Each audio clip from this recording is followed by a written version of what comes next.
Саламатсызбы, 25 май Тебирткенин кезектеги чыгарылышы 2002-лерди мектепти аяктап, чоң жолго аттаныш менен куттуктап, бүгүнкү берүүбүздү баштайбыз.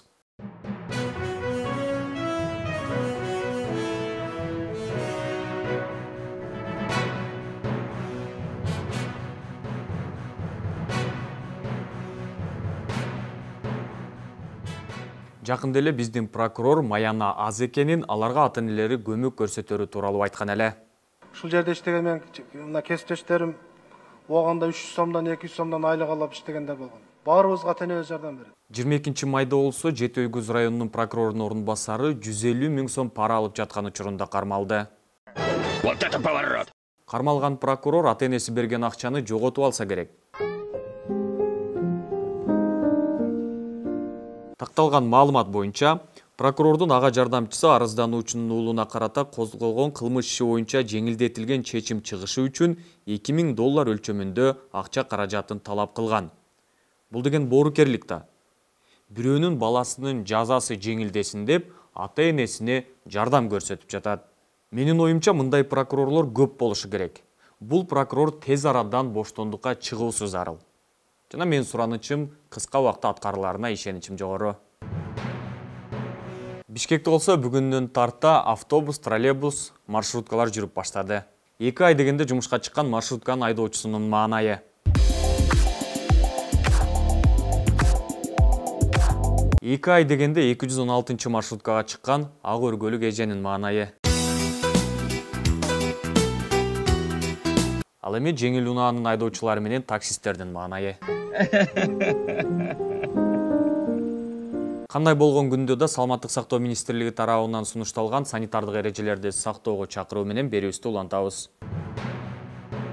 Азыркы учурда Кыргызстанда айрыкча жаш активисттердин арасында тажадым кыймылы актуалдуу болууда. Жоопкерчиликтен качкан, эл жерин саткан, эч тойбогон, деги эле оңбогон, уялткан, чабал сабатсыз, паракор, абирсиз, арсыз бийликтен тажадым. Бул кыймылдын колдоочулары, катышуучулары тажадым хэштеги менен социалдык тармактарга ар түрдүү видео сүрөттөрдү жүктөп, өкмөттүн аткарган иштеринде жыйынтык болбой жаткандыгын айтып, өкмөттөн жаңы тиешелүү деңгээлдеги реформаларды талап кылышууда. Сэр, они открыли огонь. Это даже забавно. Биздин жаштар активисттер эмнеден тажаганын көрсөттүк, бирок эки тараптуу болуу зарыл. Бизге кызык болуп жатат, биздин чиновниктер эмнеден тажады. Урматтуу депутат, чиновник, өкмөтүч, биздин активисттер айтып чыгышты эмнеден бүгүнкү күндө тажаганын. Сиздер чиновниктер эмнеден тажадыңыздар? Ооба, аябай актуалдуу суроо бердиңиз. Активисттердики биздикинин жанында эч нерсе эмес, биз да тажадык. Мына мисалы күндө эртең менен 9-да келип, кечке чейин түшүнүксүз бир мыйзамдарды талкуулайбыз, ушундан тажадык. Анан ошол мыйзамдарды талкуулаганда бизди эмне эле кыйнап, бир кыйын жаңылмаштарды окутасыңар, ушундан тажадык. Мен Кыргызстанга чиновник болуп иштеп атам да, туурабы? Анан орусча сүйлөтүп кыйнайсыңар, ушундан тажадык. Анан гимнди ырдатасыңар, гимнди. Керек болсо гимнди кыргыз тилинен өткөн күнү бизге Гүлнара жиберет болчу кыргыз тилден. Ошол күнү мен келбей калгам. Келсем соп-сонун эле жаттап айтып бермекмин да гимнди. Алгалай бир Кыргызстан. Анан ушул жерден кайрылып кетейин. Баткендиктер, силер да тажаттыңар. Чек ара талашып, кечке урушкан. Эмне болуптур, бир аз жер берип кутулуп койгула да. Ошого да бизди чакыра бересиңер. Маселе деп көтөрө бересиңер. Тажадык, моерге жетип кетти. Мен Кыргызстандын чиновниги, ак үй, көк үйдүн адамы болуп атып, каяктагы бир 2005 жылкы Lexus айдап жүрөм. Уят тажадым. Кошуна өлкөлөрдүн чиновниктеричи мына 2019, 2021 жылкы Lexustарды айтайт экен. Чын тажадыгы.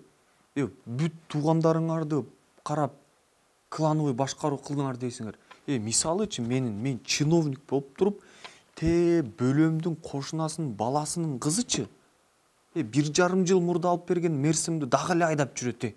Дагы бир көйгөйлүү маселе.